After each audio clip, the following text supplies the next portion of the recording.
Make matcha with me as I tell you about my dating app experience. Ito yung matcha na gagamitin ko. This is the Superfood Grocer matcha. This is pure, this is premium. Honestly, di ko alam yung difference. Mas mabango lang to, so I'm gonna drink this one.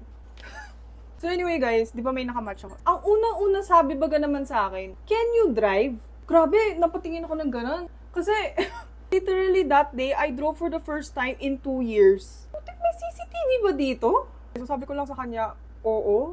Tapos agad siya nag-reply, can you come pick me up? I mean, ganto-ganto city. Ano nangyari sa hi? Hello? How are you? What's your name? Grabe, I don't even know. Sino ka ba? Ay, wala ako sa area na yan. Tsaka kahit nasa area ako na hindi kita pupuntahan, wala ka bang Grab? Uy, ang bango. So, nag-reply ulit agad siya. It's okay, I can wait for you. Ano, it's okay? It's not okay with me! It's not about you! It's a... So, sabi ko sa kanya, talaga ba? Will you wait 3 hours? I'll come pick you up. Tapos alam mo sabi na 3 hours is a little bit too much, pero sige, I'll wait. Ano? Ate ko!